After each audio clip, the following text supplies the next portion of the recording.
Hold on, y'all. How's y'all families, man? Everybody okay? Oh, yeah. Say, I want to welcome you to the Cronkite Show in social media. I switched the music tonight, and I don't own the rights to it, but that's okay. I want to welcome you to the War Zone with my good friend Donovan, Saadiq, Dimitri K, and this man here, man. This was my council member, my friend, my family, Mr. Dwight Boykins. We finna get ready to go in. Y'all sit back. Say, I want to welcome you guys to the War Zone, and hopefully you had a good day, a good productive day, and you didn't get caught up in anything. Tonight we got a real special guest tonight. I like talking to people and interacting with people that serve a purpose. And when it comes to politics, I measure politicians by a certain standard. And I don't like politicians. I like public servants. I get along with public servants. And this man sitting here, Mr. Dwight Boykins, was my city council member for a few years. And a true public servant. I don't care what nobody say about him. If you got a problem with Boykins, you got a problem with Monroe. That's how I feel about it. I mean, I've seen him go to war for the seniors. I've seen him go to war for the gang members. I've seen him go to war for the convicted felons. I mean, he did it all. He did it all in the short time that he was there. He put his stamp on the community. I mean, Dimitri, we talk about, hold on, y'all, I'm getting some feedback. We talk about having food deserts in the neighborhoods. This man brought grocery stores to the neighborhoods. And that's what a public servant does. So I want to welcome Brother Boykins to the program. Dimitri K, I'm going to turn it over to you. Well, once again, welcome and thank you so much for coming on the War Zone. Gary speaks so highly of you. So with this next half an hour, I'm looking forward to learning so much about you. But I want to pick up on the point that he made about the food deserts. We know a lot of times in our neighborhoods, food deserts. So what is that? Where there's hardly any like live food, if you will, like fruits, vegetables, or regular supermarket. Usually you'll find your liquor stores and, things like that with the junk food. And so I think that is very important because it's obviously important that we have great nutrition, right? So how hard was it for you to bring real grocery stores into the neighborhoods? Well, first of all, can you hear me? Yes. Okay. Well, first of all, thank you all for having me. Monroe, thank you so much, man. And I hope I get a chance to talk about the relationship I had with Monroe in terms of community work. And I mean it when I say work before we get off the show. But to answer your question, I grew up on Scott Street in government Section 8 apartments, and we only had convenience stores similar to what Donovan was talking about that sold high cholesterol food. And that's all we knew. So I said, Ovi Duncantel, who's gone to glory, was a mentor of mine. And he used to talk about making a difference. He grew up in the same projects. I mean, he was in the same projects I was in, Fourth Missionary Village. And he talked about making a difference in communities. And I said, if God blessed me to be a city council member or a public servant, I was going to use that relationship to make a difference and bring quality food that dealt with cholesterol issues, high blood pressure, and just quality of life for our community. And so, Monroe and I used to talk about my relationship before going on council. I worked in Washington, D.C. doing federal work, and I knew how the federal agencies had money set aside. And so when I got to council, I went and met with HUD and talked to them about putting in money through the city to bring some quality grocery stores to the city of Houston, and particularly to my neighborhood. And so we started with the Pie Burns on Scott, which I shop there almost once a week. The best butcher meat, and I made certain that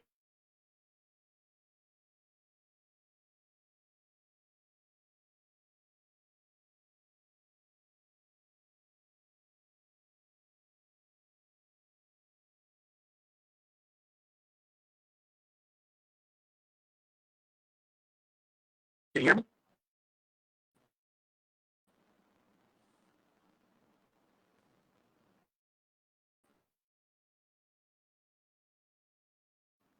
Uh-oh. Can you hear me now? We can hear you. Okay. Monroe, can you hear me? Okay. But in other words, I spent time working with Mayor Parker during that time with Niece Parker, and I talked to her about addressing this food desert in our neighborhood. And she said, if you can find the money, I will support it. And I thank her for that. And we got the pipe burns in, and then I found another $14 million to bring in a brand new HEB. But what I wanted to do is make certain that the HEB on 288 McGregor was equivalent to the ones in other neighborhoods. So I spent many hours and days making certain that we had the same quality products the others in other neighborhoods, Fountain View and others would have. And so I truly believe by bringing in a quality grocery store will cut down on health issues in our community, and I'm proud of that. So let me ask you this. In your opinion, why do you think our neighborhoods have such a hard time getting quality grocery stores? Like, what's the issue? Why are we having food deserts in the first place?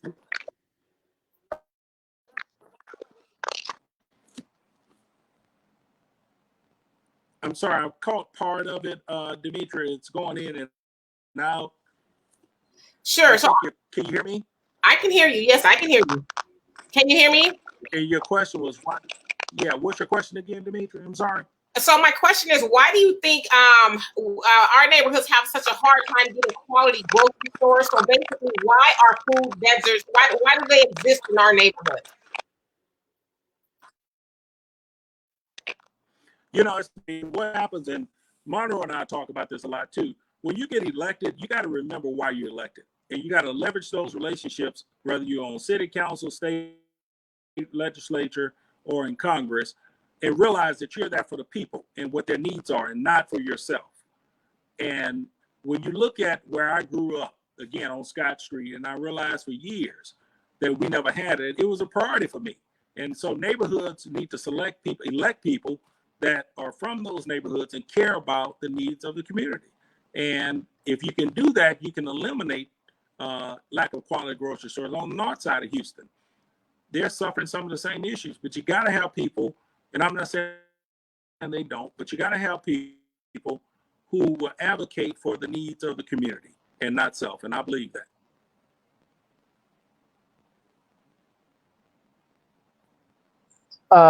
Man, I was Donovan. looking at, I was looking at your pedigree, and man, it kind of reminds me of myself when I was a young Thundercat walking the streets. But how did you go about, facilitating, and getting the funds to do that? I mean, is there like a process? I mean, is there a paperwork? Yeah, the federal government, Donovan, has what they call Section 108 money. And I found out about that money based on some research. And it's almost like a line of credit that you receive at a bank. And the city of Houston had a line of credit, low interest rate, but they hadn't tapped on it. Mayor Bill White got that line of credit. And so I went at it. And I want to make certain that that money stayed in the inner city and did not go outside our community. And that's how we targeted it. It was a lot of work, man, a lot of paperwork. A lot of people tried to take it from us. And I'm not going to get into all that, but we fought for it and we got it. I want to ask this. Do you think there's a thing with as the city council putting like pawn shops and just what is it? Your smoke shops and things like that in our neighborhoods? Is there a special reason why they're predominantly in our neighborhoods? I'm sorry, Dimitri. Repeat that one more time. I heard part of it. So I was going to say, is there a special reason or something you may know of since you've been on the city council that they put things like smoke shops, pawn shops, and just all the fast food restaurants and things like that in our neighborhood opposed to everyone else's neighborhood? It's interesting you saying that because that used to bother me. And I asked the question, why they always targeting our neighborhoods with that? part of the reason because they buy and own the real estate in our communities. So I used to tell people all the time, I would advise them when I had a group of people, think big. You have the gallery all within so many, less than 15 miles. Prime property in our neighborhood. If you work at a bank, what I did, if you work somewhere, a bank will loan you money. If you want to buy land within a certain geographical area, if you have to take money from your 401k that's earning 1.2% interest, take that money, buy that land, sit on it, guarantee you within the next 10 to 15 years, you done made your money back times 10, but you own the asset of the land in your community. And you control what happens in your community. Or leave it in the bank, let them make money on it, on your money, and you're not earning anything other than that 1% when you can earn a bigger or create an asset in your community, man. And that's what it's about. But we're used to, like, my mama put money in a coffee can. She saved money. And that's how she did it. We're used to it. We got to break that cycle and buy, assets to control the gentrification and other things in our neighborhood. And we can do it. And I took that risk. Let me ask you a question. Everybody comes sit down with us. They end up in the hot seat. Everybody knew you was coming in, and so I started getting the emails. And the world want to know, in the last election where you ran with Busby and Turner, the world want to know, did you take the money from Busby to get in the race to take votes from Turner? Did I take money from Busby? Is that the question? Okay, you went out, Monroe. I thought I heard you ask, did I take money? First of all, that's unethical. And I'm an ethical person. The answer is no. I would never do that. Number two, if people, and I'm not here to bash Turner, but I had an opportunity to work with Anise Parker, and I had an opportunity to work with Sylvester Turner. If you notice during the campaign, I didn't spill all the beans on why I ran against him, but I can tell you this. People need to ask the question, if I was his ally, his number one ally, when he first got there, and all of a sudden now I'm running for the seat he's sitting in, the people should ask the question, why? Not assume the worst. That ain't me. My wife and I are financially safe. We're doing fine. I have probably more. God has blessed me from where I come from. I ran against Turner because of his policies and what he's done. If you look at the community development block grant money we received from Washington over the 4-year period that he's been there, and you add that money up about almost $300-something million, how much of that money been put into our communities? That's the question you have to ask. You talk about what he did to the firefighters. He promised them that he would take care of them and not mess with their pension, and then he got their pension. These are folks that look like us that are suffering with that, man. And then he was on video saying it. But I'm not here to bash Turner. What I was going to do as mayor is take our city in a totally different direction. I plan to cut down on crime, Monroe. You and I talked about this with the gang stuff, but cut down on crime by allowing police officers that live within the city of Houston to take patrol cars home, patrol 30 minutes before they go to work in the neighborhood, 30 minutes when they return, but put that car in the driveway. And that would help eliminate crime in the neighborhood. That was my approach. And I was going to make certain we put money back in the community. If you look at our neighborhood streets in South Union, where I come from, man, you still have open ditches and overlay. But you go down Westheimer, you go down Richmond, and go to West Gray to West in the River Oaks, you see new street curb and gutters. I just couldn't live with that, man. It's not important for me to be saying I'm liked. I'm going to do what's right by people. Not one person can tell you in the 6 years I was on council that I took a dime from them. Not one person can tell you that when I went to lunch to meet with somebody, I didn't pay for the tab. You know why? Because I didn't want to be accountable, Monroe, to anybody. So Turner's them campaign put out there that Busby put me in, but not looking at that the mayor had an opportunity to appoint the Metro chief, the police chief, the fire chief, Port of Houston, and none of us, not one. But he can come in our community and line dance and give us a proclamation, and then you're okay with that. That ain't the way I operate. So I was going at it, community, the Houston, but I damn sure wasn't going to neglect my community. I wasn't going to do that. So when you challenge somebody like that, they look for stuff to try to throw at you. Now, one person, you can check every bank account my wife and I have, can see what Busby, I wish he did give me $1 million. Hell, I'd take the money.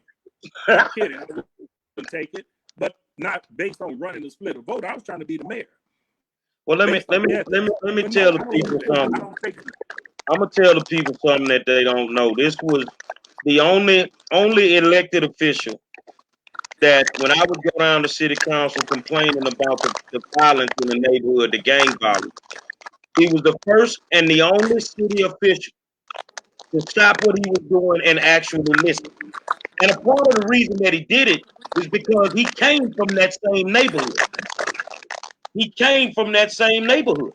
So he knew.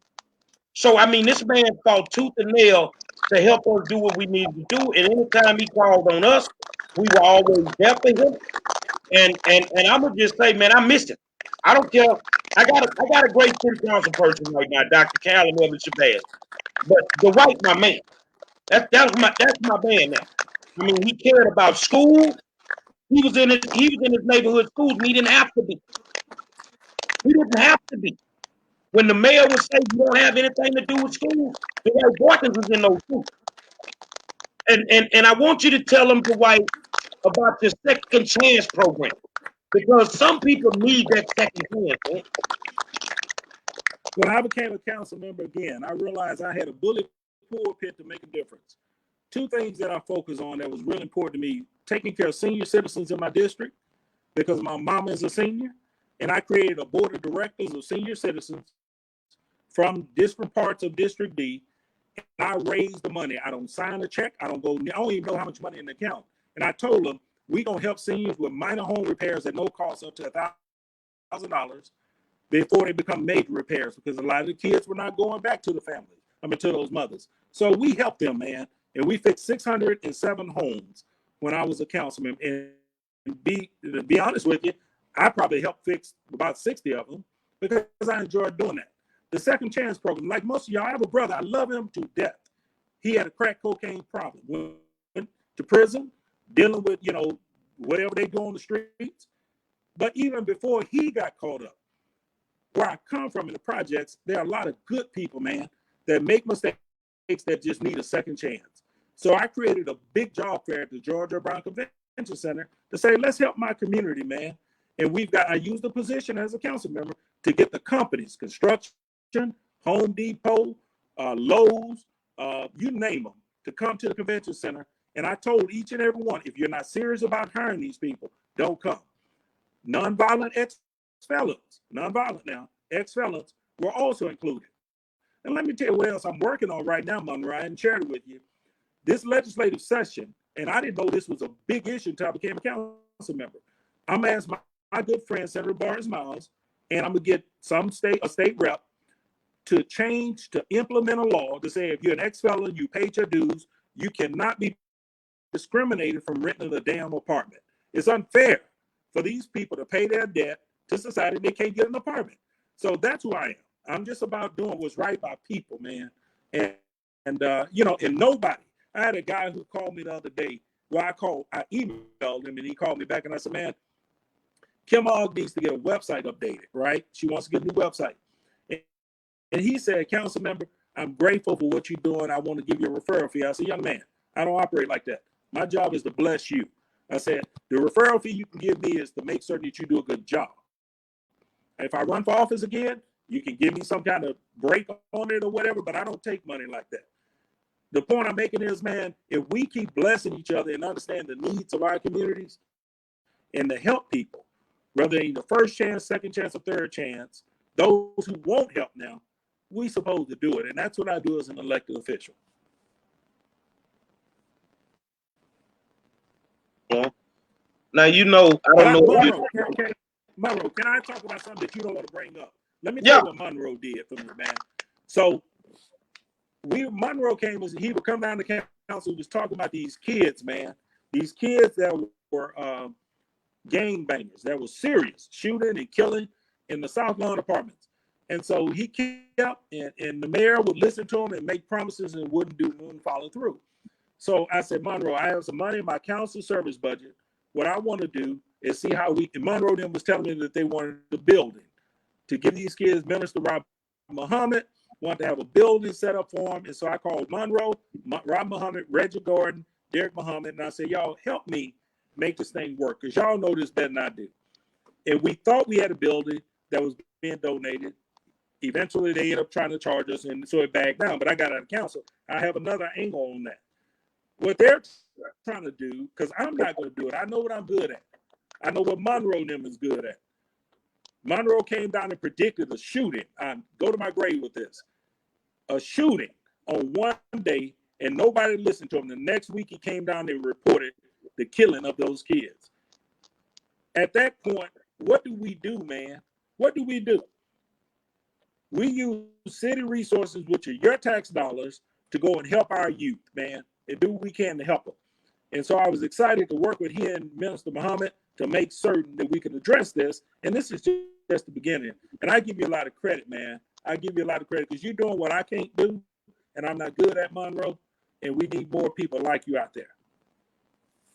Demetria and Donovan, you get the last two questions real quick. So, and I just want to let you guys know who are watching, we deeply apologize for the mic issue. We don't know exactly what it is, but if you could just, listen a little bit closely, then I believe you can hear. I can hear just fine. So sorry about that. So anyway, I want to go back to something you said about cutting down on the crime, right? Because a lot of times we hear, especially in our neighborhoods, we're going to cut down on the crime. We need to, have these initiatives. Now, what do you think about the Turn In Your Guns initiatives that always go on in our community? For example, they'll have this, campaign on a weekend or something to say, hey, bring your guns in if they're legal or illegal, and we'll give you a coupon or something. So, for one, what do you think about those? And don't you think that we need guns? I hope you heard. If I heard your question, you said because of the crime, you're asking me, do I think we need guns? No. So I'm saying you always hear about the Turn In Your Gun initiatives. Did you hear that? Okay, maybe you I heard about that. Okay, so what do you think about that? As far as don't you think we need guns in our neighborhood?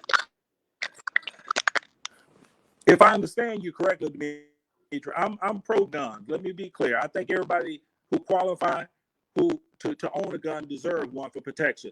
Working down at the district attorney's office has even showed me another side of it where victims have rights as well, and people tend to forget about that. And to protect, I love my wife dearly, and I want to have protection for my wife. I get that.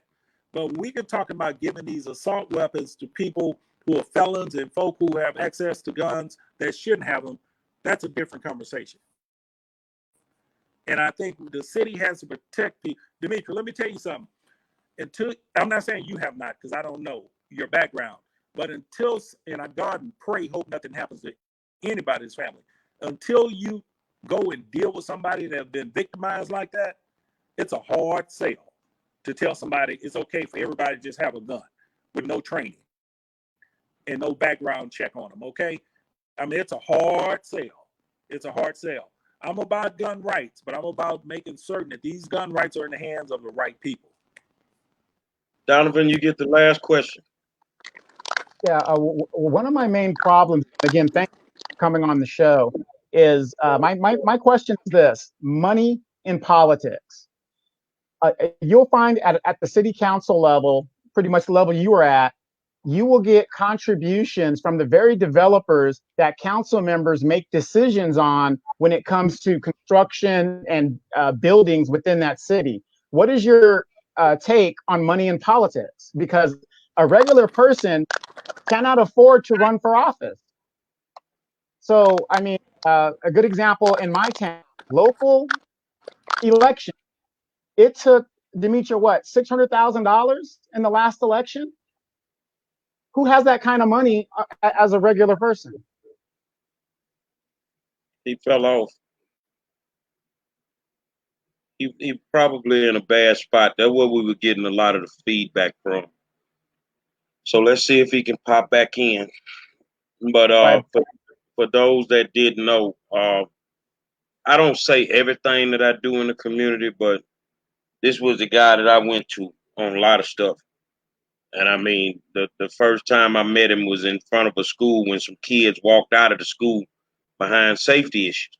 And they wouldn't let the kids back on the campus for lunch. They wouldn't feed them.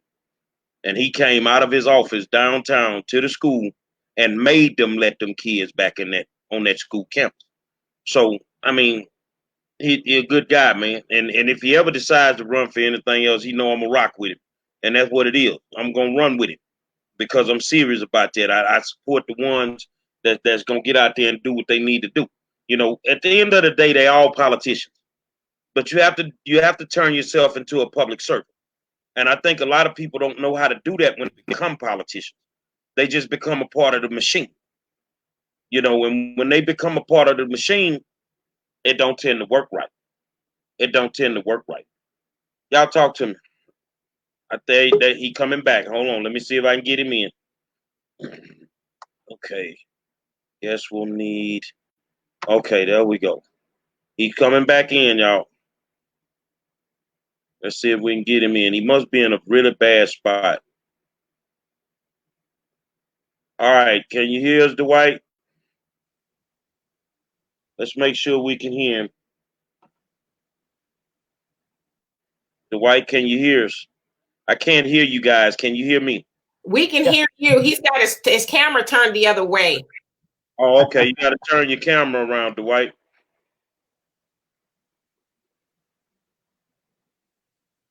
He's in that basement. That's what it is, the basement. He's in a bad spot. He can't. His signal not strong.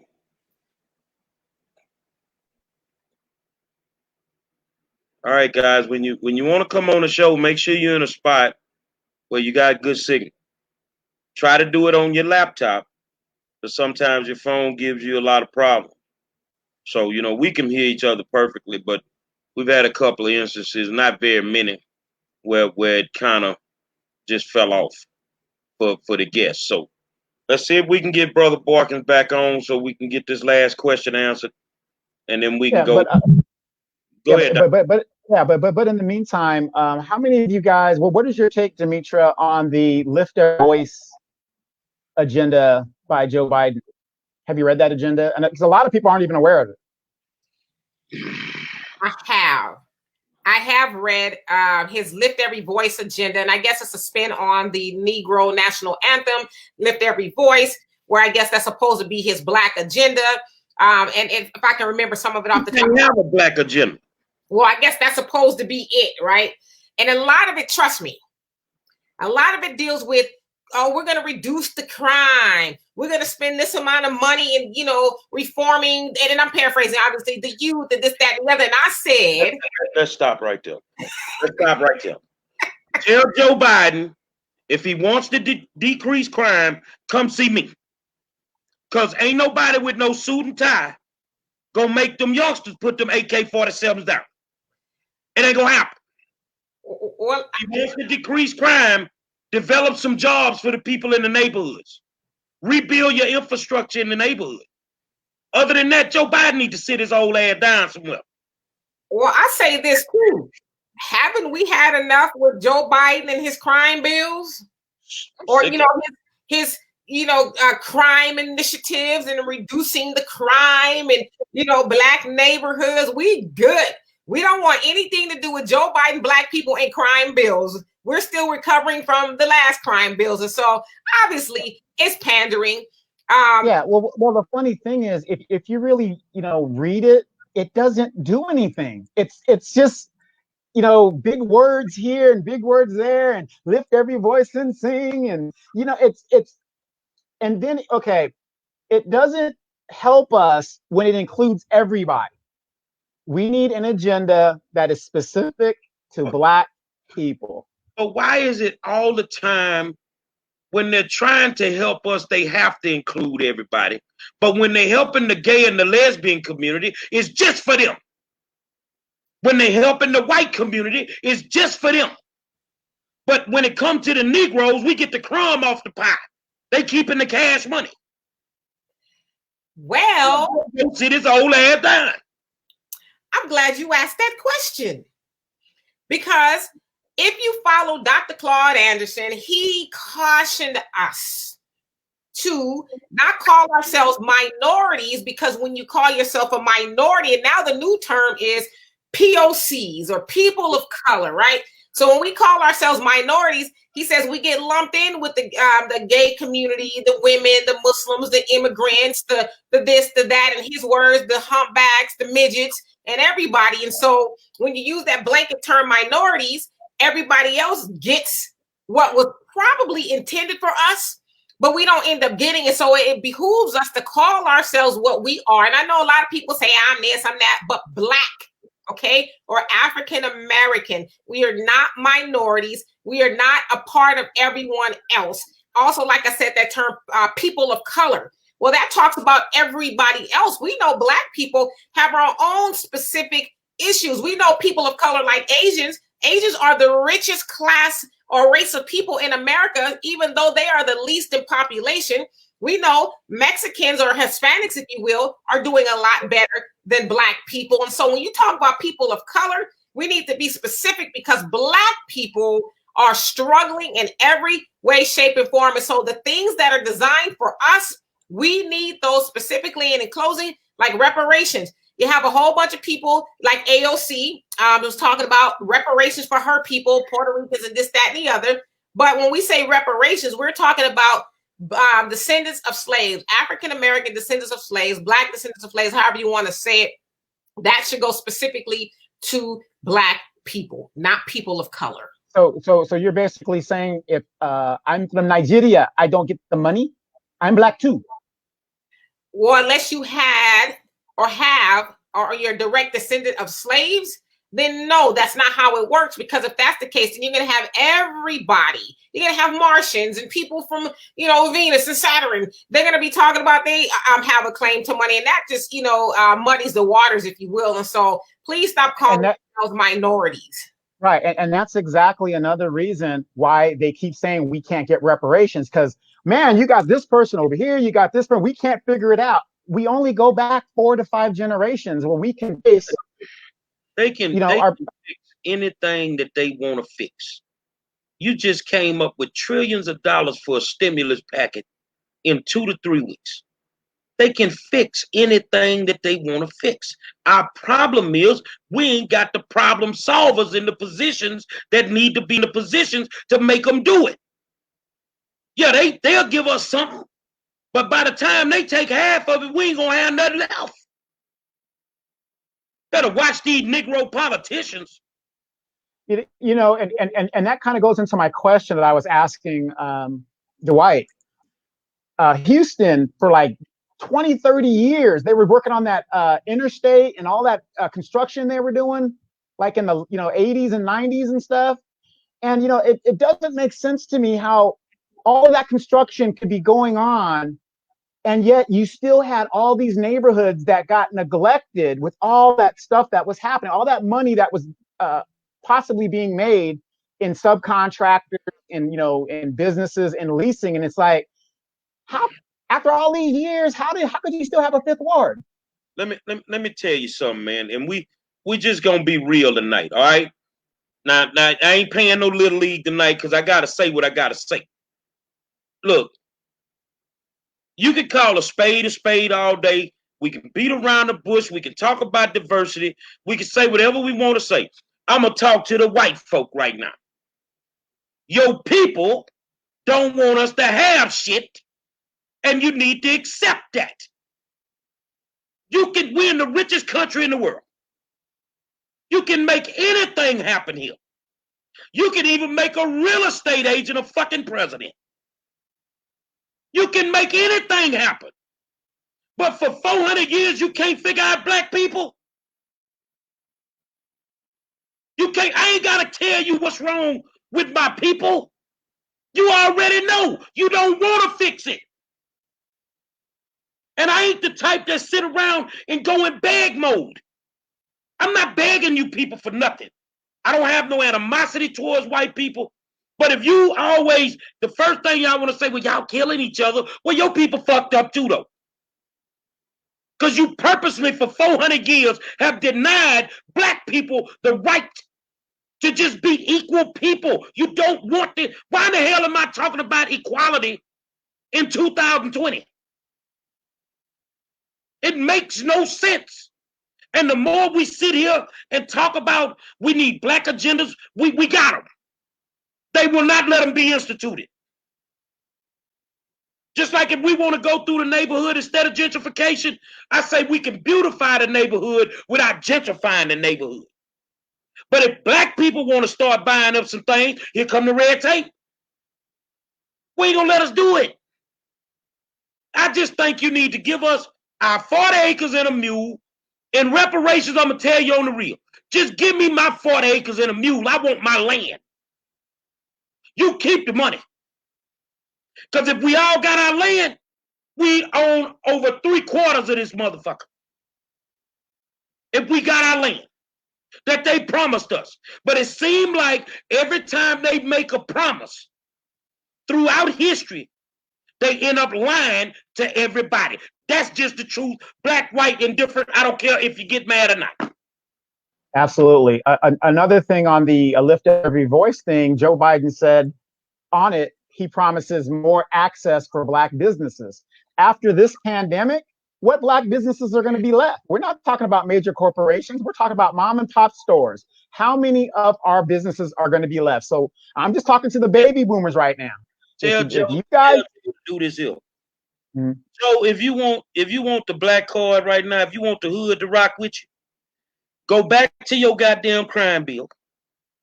Go to the legislations or wherever and see if we can get some of them sentences commuted on them brothers that's been locked up for 20 years on some foolishness.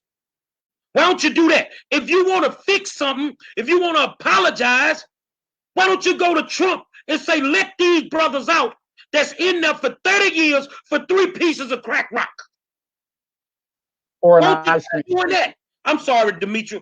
I don't like Biden and ain't gonna like it. Because as I said, we're in America. He can make something happen. You got a little stroke, Joe. Or is your stroke only about messing with women on the slick? Exactly. But, people got to think about that. I'm talking specifically to the baby boomers who was rocking with Joe. What black businesses are going to exist when and if this thing is over? Demetra?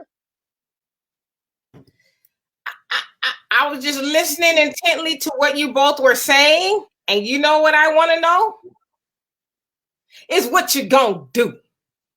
Let me put this up here. I want y'all to see this comment. Now get past the Dwight Boykins. It's one part of this statement. I'll never forget that this brother's still in jail for cocaine. That's what he told me, but it's not nobody's fault but his brother's. Now I want to talk to somebody real quick that want to go to church with me. Can they go to church with me for a second? Where the hell do cocaine come from? Cocaine was purposely dropped in our neighborhoods. And if a man can't eat, he gonna hustle. He gonna do whatever he gotta do to survive.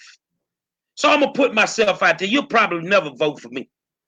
Mr. Biden, this is what I had to deal with. I dealt with a mom that was getting old. I dealt with a father that had Alzheimer's. I couldn't see my family struggle. So I picked up that rock cocaine. I picked it up and I didn't have a choice. And all you people out there that like to talk down on the brothers that's in jail because of cocaine, ladies, stop that. All these women, stop that. How many doughboys did you date? You got a problem with the doughboy, but you ain't have a problem with the dope money. I'm on the real with that. Everybody ain't selling dope just to be out there shooting and killing. That didn't go on in my day. You feel what I'm saying? But you do have brothers that's locked up in jail right now under that crime bill. Let them out. They did 20 years on something that wasn't even an ounce of cocaine. When I know some white guys got caught with 3 keys and got 6 months probation under that crime bill, and y'all justifying what Joe is? Oh, Joe is atoned for his sins. Not until them prison doors open. And then you got to think about, you just can't just let them out. you got to let them out and give them some compensation, because where are they going to go? Who's going to feed them? How are they going to feed themselves? How are they going to start? Like you said, they could come up with trillions of dollars out of the blue. Well, think about it like this here. If reparations could help, help positively impact Black people, descendants of slaves, treat them like you treated the Middle East when you blew up their stuff back in the 50s and 60s. Every time y'all go over there and tear up somebody's country, you pay trillions of dollars to fix it back up. You think Dwight just popped up out the desert? No, they've been over there tearing up the people's stuff, and they come up with that money and they fix it. But you can't never seem to fix Black America. And the thing is, you ain't got to fix all of America. Just Black America. Just Black America. And you won't do it. So you got the Demetri K's, you got the Donovans, you got the Monroes. We're a 3-man army. That's it. These people gonna do what they want to do. And right now, he can take that song, in the immortal words of Stone Cold Steve Austin, turn it sideways and stick it up his candy. I don't like Biden.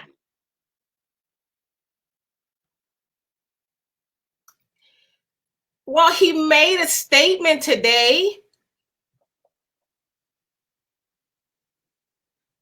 He made a statement about the unfortunate lynching, let's call it what it is, of Ahmaud Arbery, the young man, a 25-year-old man who was shot. Well, I'm going to keep saying the word lynch, because lynching is not just being hung by the neck. Lynching is being, murdered by white supremacists, right? So he was on a jog, as his family said he did often. He took a jog because he was in football and he was trying to stay in shape and things like that. And so these, I'm trying to be nice, because yesterday when I saw this story, that because I was busy all day yesterday, and so somebody sent it to me, and I watched the video. I literally sat down and I wept, and my daughter, was like, I know it's hard to watch, but I said, I'm not necessarily crying, because he obviously is sad and horrible because he was lynched. But the fact that we are here in 2020 and Black people are still being hunted by like dogs by white people, and that's why I asked you guys 5 minutes ago when you guys were kind of going, well, what we gonna do? You know what I'm saying? What are we gonna do about it? How is it that we like this is not 1920, this is 2020, that these white men, and I'm being nice because I don't want to get us censored here, these white men feel like they can take it upon themselves, and I'm going to get back to Joe Biden, but they can take it upon themselves to go hunt this man down because they thought, now we know goddamn well they didn't think he was doing anything. They knew they were going to be able to get away with killing, and not my words, probably there's a nigga. They went and bagged them a niggas what they did, right? And so we also know that the father was ex-law enforcement. So of course, he's probably got somebody charged. Yeah, well, we thought he was doing something, so we took care of that. Now, as you guys probably don't know, this happened in February 23rd. This happened, so it didn't just happen. Most of us are just getting privy to seeing what actually happened. So up until then, it was 2 district attorneys who decided that, there's nothing there. They were within their rights to do what they did to him. Now, if you guys saw the video, he was running in 2 cars, in fact. So you might not see the other one, the one that was actually filming it, cut him off, trying to get him to stop. Of course, he's probably like, what are you doing? I'm jogging. And you guys saw what happened. But so going back to Joe Biden, he releases a statement and he says, and I'm paraphrasing, but, justice needs to be served and, they need to do something. And I'm like, what type of justice? Should it be the justice in the courtroom, or should it be the justice of 1992 Los Angeles? Because let me tell y'all people something, man. Y'all playing it, you felt a certain way, and I feel you because that's the way I used to feel. I'm immune now. I know it happens every day. I know that police brutality happens every day. It doesn't affect me as bad anymore. But I know one thing. It's easy to make it stop. When we get the army together and stop this kumbaya. See, because let me tell you how this gonna work. Oh, they gotta leave married and they got what's Benjamin Crump. Okay, they're gonna come with the official protest with the Negro pastor to keep everybody calm. They're gonna go to court and they're gonna get off. And ain't nobody gonna do nothing about it. When we start tearing this up in every city, they gonna mind somebody. See, the LA riots didn't pop off because of Rodney King. Y'all tell me, y'all was there.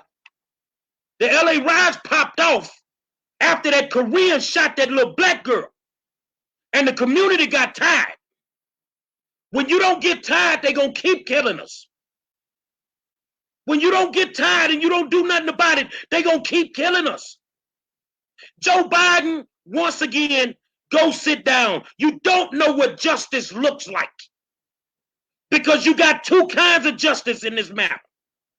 If they hunted him down, somebody need to hunt one of them down. Hunt one of their family members down. If you drag James Byrd behind a truck, then we need to drag one of your people behind a truck. That's justice in my eyes, through my lens. Well, I'm gonna have to disagree. I don't think that's justice. I think that's just common sense. Demetra, what do you got to say? Malcolm X said, if you kill my cat, I'm going to kill your dog. Exactly. Those of y'all who follow the Bible, I don't follow the Bible, okay? I pick and choose from it, laws of the universe type of thing, but it's an eye for an eye, right? A tooth for a tooth. It's not a tooth for a march or a tooth for a protest. We need to, meet it equally. Now, of course, I don't want to say a whole lot on here because, we get in trouble and we need this platform, but y'all get what I'm putting down, right? But what I want to know more importantly is, where are they? Maybe y'all can help me with this. As men, where are the men in our communities that would mount up and do what they need to do? We got more men hiding behind skirts and the confines of their living room than we do beating the pavement. You really want me to answer that? Because it's finna get good now. All right. And Demetra, you always got to put me in check. Where the men at? First of all, we've allowed society to demasculate the bulk of our men. You took them and you stopped them from being men and you turned them into women. That's the first problem right there. The second problem is you got the men, the men at home who should be ready to mount up like you say, but they living at their mama house. The mama won't let them become men. You won't let the father be in their life sometimes. The bottom line is, it's a way to stop all of this. Civil war is the only way some days. And that's what it is. I do a lot of reading, and I think that's what we all should probably really start doing, like read. And I was reading these slave narratives once, and the slaves were saying they knew that Christianity was bullshit. Yes, I said it. They knew Christianity was bullshit, but obviously they had to do it, right? Because the master was over them with whips and guns and all of that. But they said they knew it was bullshit because if everything in that Bible that they were told, because they weren't told everything in the Bible, but the things that they were told, most certainly when the slave masters died or, when the things turned around, then the slave masters should get what they gave. And so they're like, there's no way the slave master is going to be teaching us, oh, you got to be good or you going to hell and you putting a whip to my back, you raping my mama and snatching my kids. So they knew Christianity was bullshit, but they went along with it. But again, at some point in time, we need to get back to the days where men weren't afraid. Like I said, I love my dad to death. He's 76 years old. He thinks he's, got the energy of a teenager, and sometimes he does. But I miss men like that. Now, there's a lot of things I could not tell my dad growing up, and as I was a young woman, because I knew that he would catch a case, and I didn't want to have to visit my father in prison So we need men like that, the heart of, just a warrior, like by any means necessary. Where are the Malcolm X's? Where are the Adam Clayton Powell Juniors? Where are those? You know where they at? Back when they were ready to rise up, they either killed them or locked them up. And they left them locked up for a long time. Those that don't know that, go research the Angola 3. Go research anybody that was locked up that was affiliated to the Black Party, the Black Panther Party. They received something. Go ahead. I get all that, and I get that they have scared us shitless. And I'm gonna put some money in the Little League 10. I know that they have scared our people to death, to where we sit on our hands and we don't want to make any moves. But I'll tell you, when we come to a day and age where we see our babies, our children being brutalized by the police and any and everybody who want to do that, we always talk about like these liquor stores and these beauty supplies. How is it that those people feel secure in whooping your mama ass and then coming back the next day to turn the key and continue to do business in that neighborhood? I'm going to tell you a story about my dad. I ain't going to say too much. But let me say, when he was a young man, that shit didn't go on in the neighborhood. And that's all I'm going to say about that. I'm going to say this, and Donovan, I hope I'm not overstepping. The slave mentality is real. And they put the whips down and they picked up the pens. They learned how to whip us with pens and pencils. This is how they learned how to silence us. And I'm going to tell you now, I'm sitting on a program tonight with two strong African Americans. Do you know how much of a target we are? When we have this conversation, we become a target. It takes a lot to do what we do. We're not the scary ones. We don't hide behind our comments. We stand on 10 toes. Now, everybody that's making comments, will you make those comments at City Hall? Will you make those comments at the school board? Will you stand in front of the mayor's house at 3 o'clock in the morning to make them comments?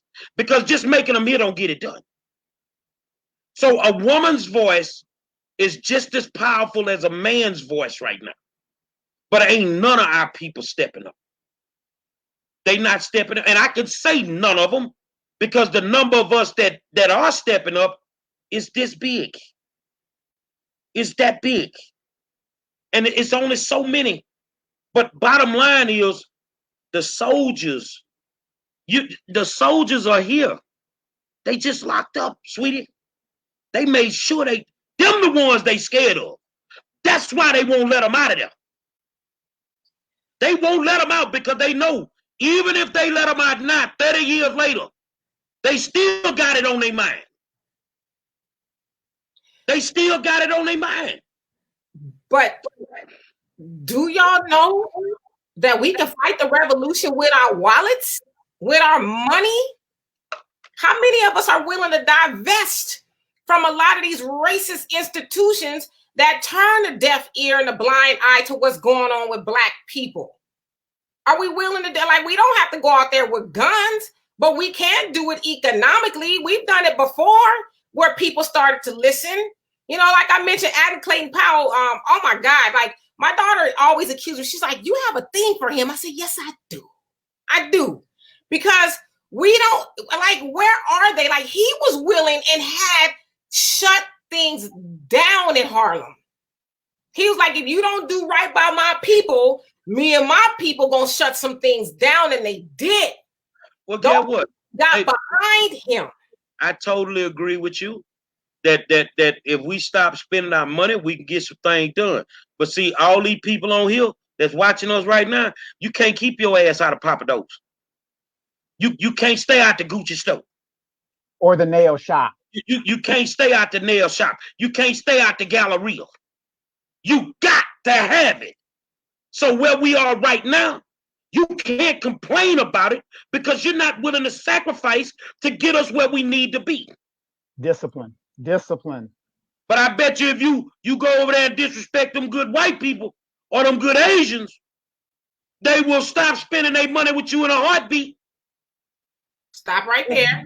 First of all, they not gonna even go, and we ain't talking about y'all necessarily. We talking about them over there. We ain't talking about y'all. But first of all, they ain't gonna disrespect no good white people. They not even gonna cross the line, you know. But like you made a good point. Like we and Donovan, you said we're not disciplined.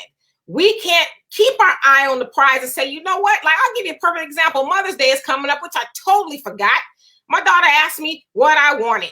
And I'm one of those people, like, I'm good. Don't get me anything. But she insisted. I said, you know what? There's this black-owned tennis shoe company that I have a pair of shoes by them now. I said, you can get me a pair of those tennis shoes.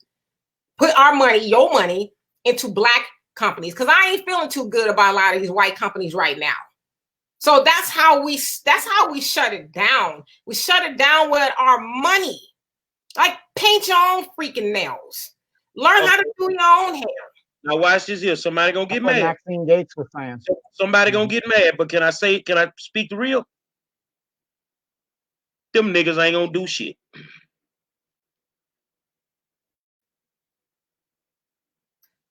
Well, they ain't gonna do shit. They ain't shit, and they ain't gonna be shit. Because they already know what we need to do. Right. And they will not do it. And you leave us on the front line fighting tooth and nail by our damn self. And you know, I'll say this. Like, my mom is gone, RIP, but she was always afraid for me. You know, she didn't want me to, because I've always been this way from beyond high school. I started the first Black Student Union at my high school. Like, I've always been about this life. This ain't nothing new to me. But my mom used to always be afraid because she was like, I just don't want somebody to do something to you, right? And most parents are like, let somebody else's child get out there. But I'm like, wait, I don't mean to cut you off, Demetria, but it's funny that you say that. My mom said the exact same thing. And when we started doing these shows a few years ago, Black mothers, and I'm not disrespecting y'all because I got one, she told me, you're going to get your black ass killed. But you know what? I'm good with that. Freedom ain't free. It's going to cost somebody something. Now, do I want it to cost me something? No, but it's already costing me something. When I'm in fear of going outside, because, you know, I may, or somebody I know may be ran down because they were mistakenly was breaking in somebody's house or something. So we already ain't free. So somebody's got to do it. But one thing my mom did say, she says, you know what? You've always had courage. You've always been courageous. And so if this is what you need to do, I'm with you. I don't like it, but I'm with you. My dad always calls me a rebel, but you know, somebody's got to do it. Like, I'm not afraid of what may happen, but I'm afraid of I'm more scared of what Black people are going through now than what we're gonna go through, because I can't even imagine that. And for those watching, real quick, just real quick, I mean, this is why I like this show too, because the comments are just off the chain and intelligent. I really like that. But let me just say this for Demetria. Known the woman since high school. So me and Demetria go way back. So a lot of stuff that she's saying, let me tell you, it's true. I mean, but at some point in time, we just like, we have to do something. Like, what are we afraid of? Honestly. Let me tell you something, man. A lot of these Negroes already got their 40 acres in a mule. They got their house and their car. That's it. Their life is over. And they not willing to do anything to jeopardize that. They not willing to do nothing to jeopardize that. And they don't understand that, one, the biggest trick that they play on us is, man, these houses are cheap, move out to the suburbs. Abandon the neighborhood. Sell your property and move out to the suburbs. Now, as you moving out to the suburbs, the white folk moving into the hood. They ain't fixed the hood up until they came in. They ain't fixed the schools up until they came in. But the reason that neighborhood will look totally different and forever will be taken care of because they're going to force them to do it. And we don't want to force the issue because we're too scared we're going to lose something. And that's where I get confused with your Negro religions. You tell me that God ain't going to take nothing from you. Whatever God gave to you, can't nobody take it from you. Then what the hell you scared to fight for?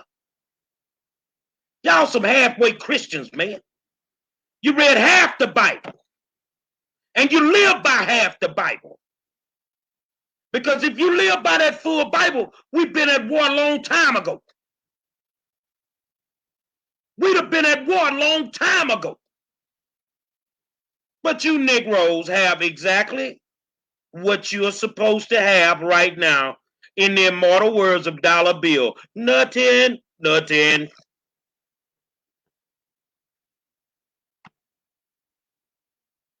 I cannot disagree with that because, like I said, and it's really not that far fetched, and they make it seem like it's this Einstein type theory plan that you got to have. It's the simplest of all things. It's just that simple. We need people of integrity that are going to stand up. We keep electing here in California the Maxine Waters and these people that just keep telling us, look, there's a black person up there. Look. And then she's selling out the neighborhood, getting hers, and we're still stuck, left behind, or living in a tent. I don't get it, man. I mean, I see it every day. I mean, just from the time that we've been together, we watch coonery to its finest. And a lot of people ain't got nothing to say about the coonery. They more upset with me because I got an attitude about it. See, they get mad at us when we call out racism. Oh, you the racist because we call out racism. Oh, you're trying to divide us. You can't divide something that wasn't ever together. I don't rocks with these people, man. I don't kick it with these people, man. I kicks it with me. Because I know I don't work well in groups. So ain't no sense of me trying to deal with you talking about uplift the community. You around here worrying about what Megan Thee Stallion and Beyonce singing. I taught you the song 3 weeks ago. Oh, nigga, what you gonna say when freedom come your way? Make that a platinum song.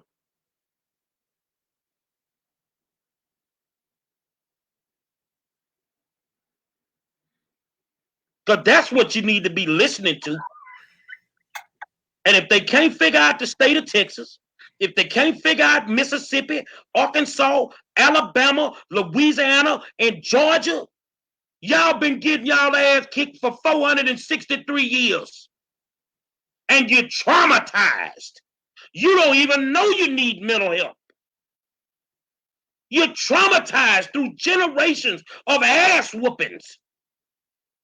And now they ain't whooping your ass with the whip. They whooping you with the pen. So when you wake up in the morning, sing your hit song, man. Sit on the porch and sing it. You're quarantining anyway.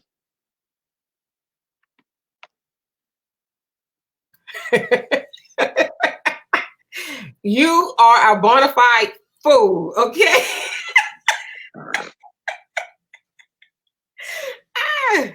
I thought that was me on my show. Wow. It angers me because we have the power to fix it. And we won't exercise the power. Let me see if I can wake the brothers up. Can I wake them up real quick? I want you to look at the struggle like it's a big booty stripper. You know how you be looking at them in the club and you can't take your eyes off them? And you got an old lady at home. And you'll do anything in your power to get with that big booty stripper. You're going to go against the grain. You're going to do anything. You're going to do it all. You're going to break yourself, fool. That's what you got to do in this struggle. That's what you got to do, and you got to be willing to go to the extreme. It's good that Aaron is asking what is Ellis doing with the art. Why the white lady got to be telling us what to do in our neighborhood with the art. What we should have did a long time ago, got a whole bunch of us renegades and went over there and started us an art collection. Since you want to hide this stolen art over here, well, we coming to steal it from you. It's the rules of the hood, man. So you got it. I'm telling y'all. Let me give you an example, then I'm gonna get this to y'all. Aubrey Taylor got threatened yesterday for writing stories. Crazy Monroe go on and do a video and say, y'all ain't show me no love. Why y'all didn't threaten me? Don't leave me out the equation. I'm pleading with you to threaten me. They won't even try it. And you know why? Because it's consequences for your actions. And that's all it boils down to. It's consequences for Joe Biden's actions. It's consequences for Maxine Waters, Sheila Jackson Lee's actions. It should be consequences. Because this is live or die. Right now, it's live or die. They're opening these cities, and these cities are not ready to be open. Every African-American politician in the country should be up in arms because your numbers are going up every single day. Every single day. Just so somebody could go back to the gym.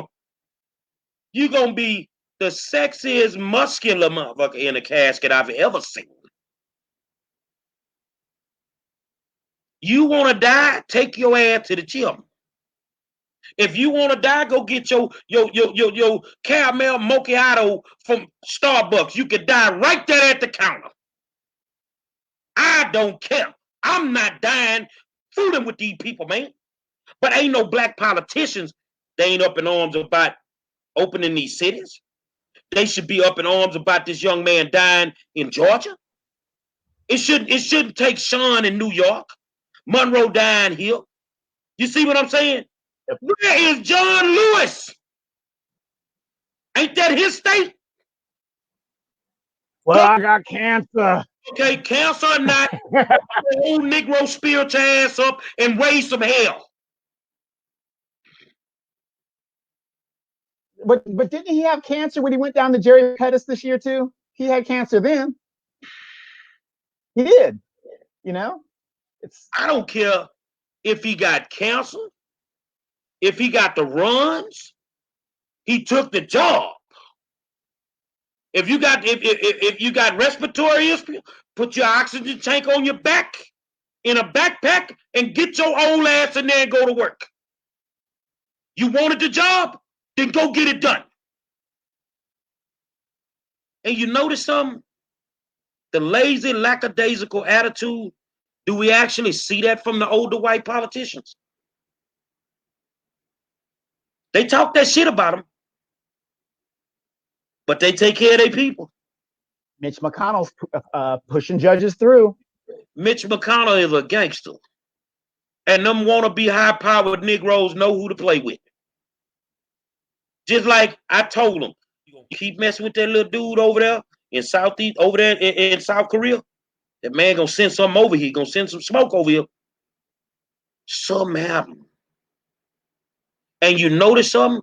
Ain't nobody tried to check that dude. Ain't nobody said nothing to wherever this virus supposedly came from. Because they know who to mess with. But they don't talk shit to us. Another black one got lynched. Oh, well, it's on to the movie theater. I mean, again, like I said, I mean, what are we, and I ask this a lot, you know, what are we going to do? Because I'm one of those people, I like to talk a lot, you know, I do talk a lot, but I get tired of talking, you know what I mean? You know what I mean? Like, where is the action? Like, I'm a woman, right? I shouldn't be leading the charge.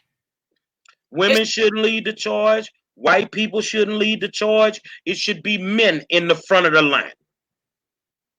I'll get in the front of the line because I'm ready to go to war. I need a 65-inch TV. I'm ready to go to war. And the TV is just something extra for going to war. But how many more men are gonna go with you? Now that I know you, Donovan. I know you gonna. I know Donovan gonna be there, but I don't know, girl, how many gonna show up. I don't know how many gonna show up. They might be on some other shit. I don't know how many gonna show up. Because I don't know if they gonna have their pants on or their skirt on that day. I don't know. I know if you're standing next to me, you need to have pants on. And they don't need to be nut huggers. I don't know if the men gonna show up. Because I don't need to be standing there ready to go to war. Looking at him.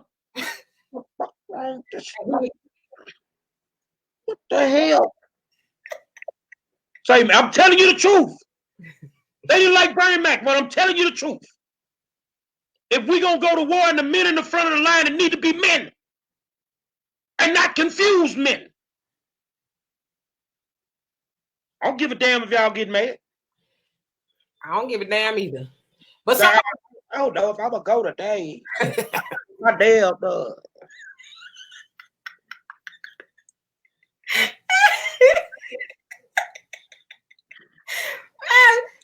somebody asked Brenda, how you doing? She says, what will the war look like? Well, as of present day, and I should probably let Donovan speak on this, but I want to kind of kick it off a little bit and let him take up the rear.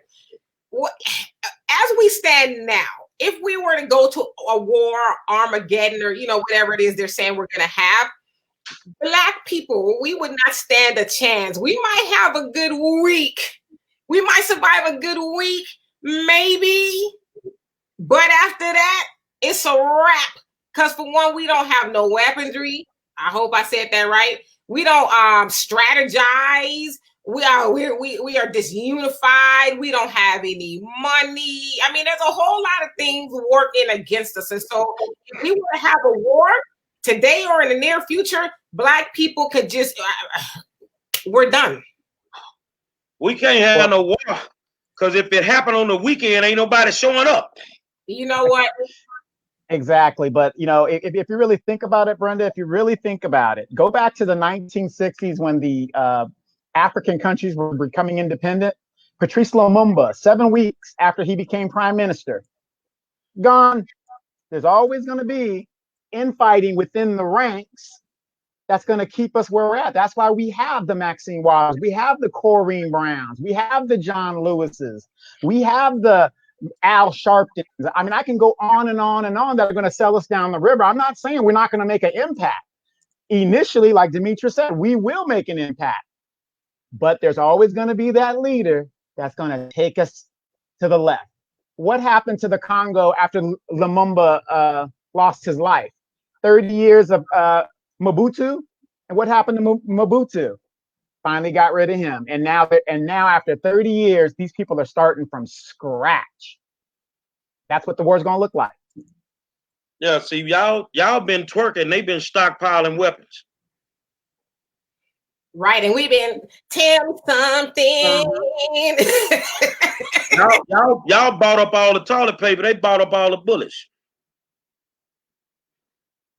We can't go to no war. We don't have the bare necessities. Honestly, we would be in the war if I got one. I don't have one. But the best thing I can say, most of us would have a fork. Because most of the soldiers can't even buy a gun. Exactly. They made sure Exactly. Demetra, I tell you, I'm fully armed and stocked here. Nobody comes down and deals with me.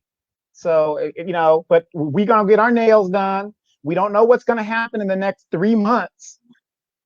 That mortgage payment's going to come due. That car payment's going to come due. They've come to take the rest of the wealth. And Demetra and I on other shows, we've been saying, remember that movie, 12 Years a Slave? Mm-hmm. No, we're saying 12 years. We're saying less than 12 years now to be a slave. That's the road we're on. I feel that way myself, man. But I mean, we can't blame nobody but us. We can't blame nobody but us. Because we're not doing anything to stop it. And if that resembles something else, Just long as we know it has us in a slave mentality.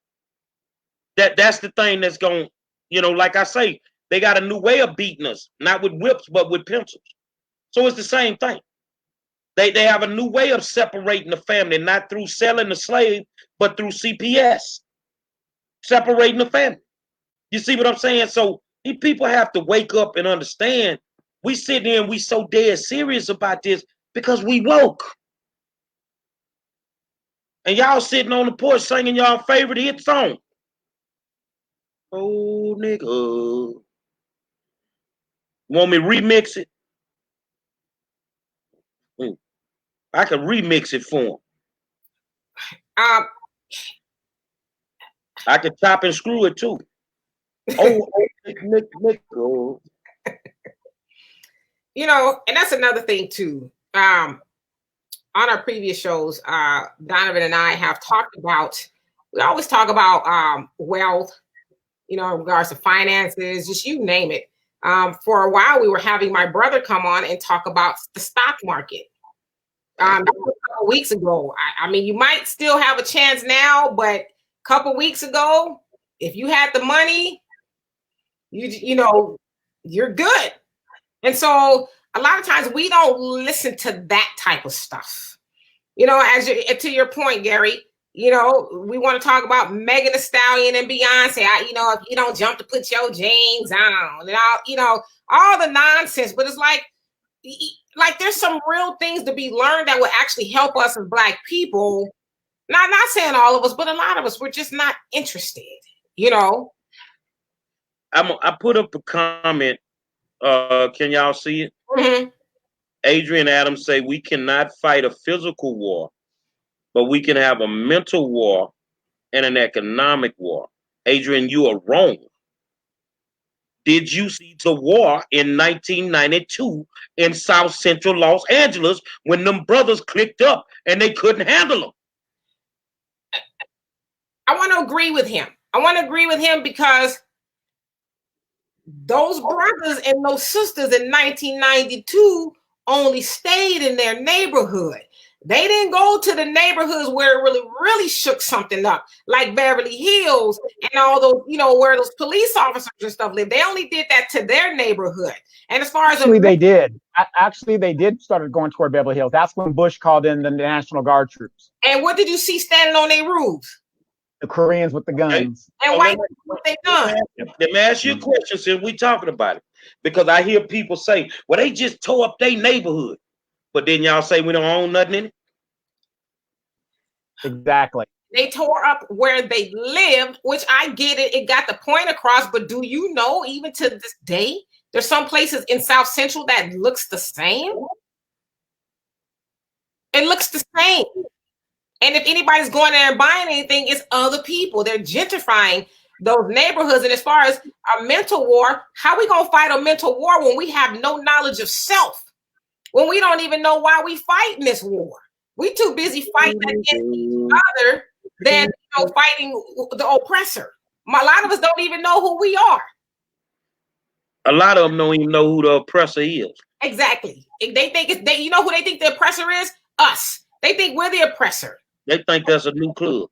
Now, as far as economics, I will concede that point as far as economics, because we know that as Black people in America, we see $1.3 trillion in our community every year, right? That's enough to make up, they say, the 9th or 11th largest country if we pooled our money together. So in theory, we are balling.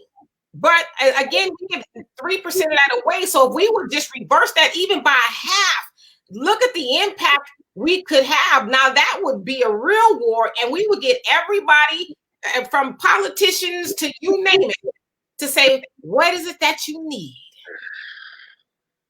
You got our attention now. So we could do that. Right. Kathy Johnson says the Native Americans are all but extinct. Is that where we are headed? I hope we are headed in the same way as the Native American, because here in California, they got casinos everywhere.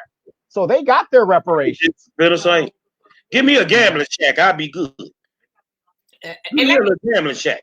Let me answer that a little bit more. Yes, we are heading that way. And I think she means as far as extinction or very little of us in endangered species, if you want to call us that.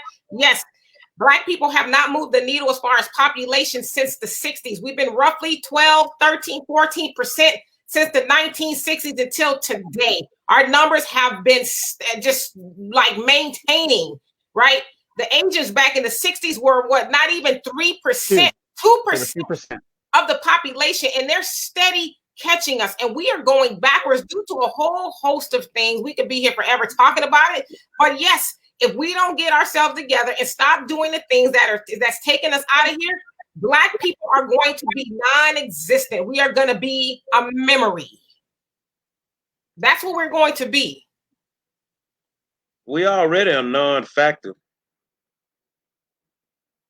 Well, I mean, you know, we're a non-factor for the simple fact that for 60 years, we've given our vote to the Democratic Party and got nothing for it. And now we're going to get a lift every voice and sing thing for a man that is no different than the man that's currently occupying the office. I mean, do we really want to take a chance on a man that has a record of Biden for 30, 40 years and say, yeah, when he gets there, he's going to do it? No, he ain't signing nothing. It's just like when Obama ran for re-election. He said, okay, I messed up in the first term, but y'all re-elect me, I'll get something done. What? You're in your second term. You're lame duck. You ain't going to get nothing. I just think that they want to be bamboozled. They have a hatred for Trump and can't realistically tell you why they hate this man. Oh, Trump hurting Black people. How? How he hurting us? I know he let a whole bunch of Black folk out of jail. Obama didn't do it. Oh, well, he did that just to get the vote. Well, he did something for us. Man, I'm just saying, Joe can come through singing whatever song he want to sing. If he rocked with Obama for 8 years and ain't do nothing for Black people, he gonna rock for the first 4 by himself and ain't gonna do nothing for Black people. He gonna need the same political protection he thinks he needs to do anything for Black people. But by that time, we gonna be suckered in, and it is what it is. And y'all can vote for him. I've been telling people every day they come on my page, they're fooling it. I don't care what you say. I'm not voting for that dude. I'm not doing it. I'm not doing it. Y'all wasn't even Biden this, Biden that. Everything was Bernie.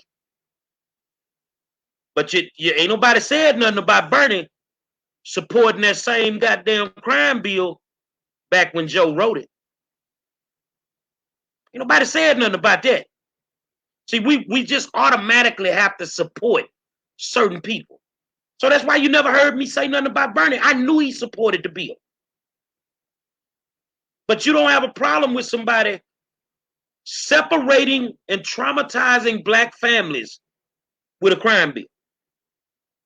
But you got a problem with an open, quote unquote, racist motherfucker with a big mouth. But you ain't got no problem with the dude that can separate a family. I don't get it. We, as Black people, are in love, and I know a lot of people gonna get mad, not me, but some of them are in love with white folks. Joe Biden can't do no wrong, even though he's so handsome. Yeah, he's so handsome. I had a friend talking about he handsome. He sure is fine. You know, all that kind of stuff. Never mind what he did to the Black community. He caused a wedge and a schism in the Black community that will probably never be repaired. But never. And he's not trying to repair it. Yeah, you know, and I want you guys to remember this too. Notice that no matter what party gets in, let's say Joe gets in there, watch all of Obama administration officials come back. We're dealing with the same recycled people who don't know how to retire and just go and let's get some new ideas. They're all going to come back. They recycle the whole campaign. Hope and change under the Obama administration and he staffed his whole cabinet with Wall Street executives. Nobody was punished, but you lost your house, you lost your job. Nobody on Wall Street was punished. And let me ask y'all So a we're question, good with it. because I know we're coming to a close here, but I was watching a documentary with Noam Chomsky. A lot of you guys have probably heard of him, philosopher, modern day philosopher and all of that. And he says, if you really think about what Obama was saying, hope and change, he says, what did he actually promise you? I'm not talking about hope and change, but what was he actually promising us? When he was running for office, most people could say, "Oh, hope and change." Yes, we can. But what did he actually promise you? But hope and change. The only time Obama did something for black people when he had them crunk ass party with Usher them now. That was it. Outside of that, the man ain't kicking with us, man. He didn't. Right. And I don't know what he promised. I just never gravitated to him. yeah, and then tonight, I think on is it Netflix or something? Michelle Obama's thing is going to debut, and a lot of people are going to be like, "Oh, Michelle, I love you." And what she's going to talk about, she's not going to talk about policies. She's not going to talk about Trump. She's going to talk about why you Negroes did not vote for her hand-selected person, Hillary Clinton, and good friend Hillary Clinton, to get into that office. It was your fault that the country is the way it is, even though her husband didn't provide any policies, anything to help you to get out of the situation we're in today. It's your fault you didn't show up to the polls. Your fault. In fact, she said she was heartbroken and she was hurt that Black people didn't get out there and vote like we were supposed to for Hillary Clinton. Final words, Donovan. Niggas. Final words, Demetri.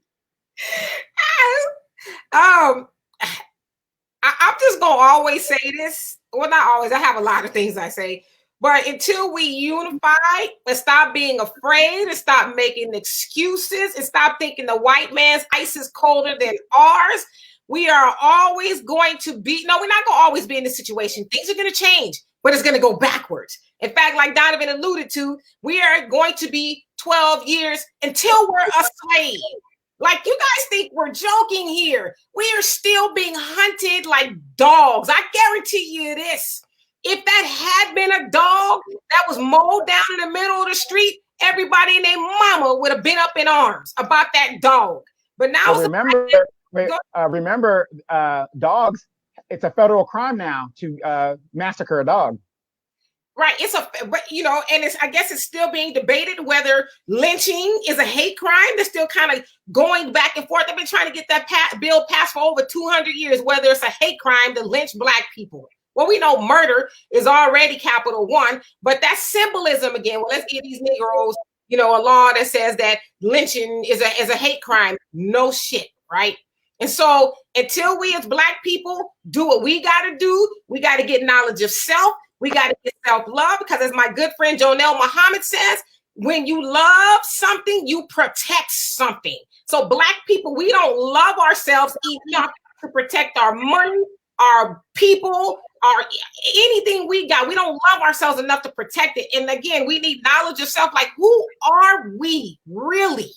My dad always calls us, or my daughter, he calls her pyramid builder, because we can do anything we put our minds to, but we're so busy trying to do the latest of this, that, and the other that has nothing to do with us. And so until we get our stuff together, we are going to be closer and closer and closer to picking cotton. Now, I don't want to be in the field, because I know I'll be in the field, or probably yard, but I'm going to be outside. I don't want to be outside.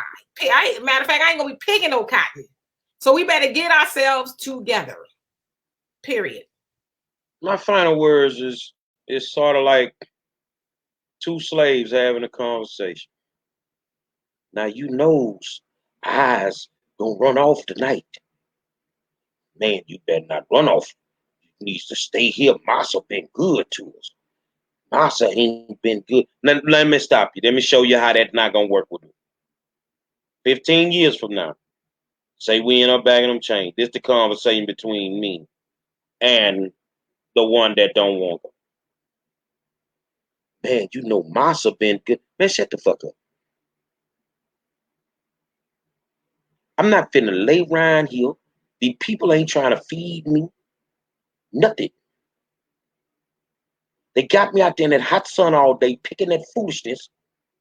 But you knows that if they catch you running, you know, they gonna whip shit. Well, he might as well come on and do it now. Because I am not gonna be a good slave, man. I'm not gonna follow the rules. I'm not getting up early in the morning. I'm not doing none of it. At all. Not gonna do it. Say, man, tomorrow night,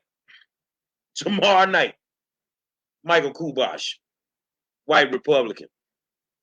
The blackest white Republican I ever met in my life, man. I'm telling you what it is. You feel what I'm saying? So make sure that you're here in the war zone, and I'll leave you with this here. Listen to what we're talking about. Do your research. Go read some of the books that Dimitri and Donovan reference. Find yourself. You can't help anybody if you don't know who the hell you are. And that's real.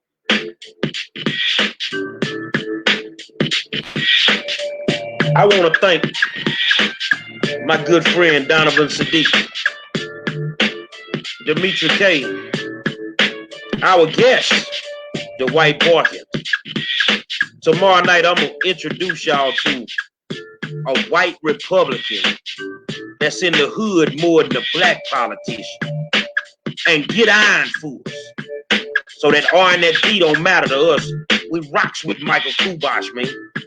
And that's what it is. I'm the 5-star general. We'll see you tomorrow.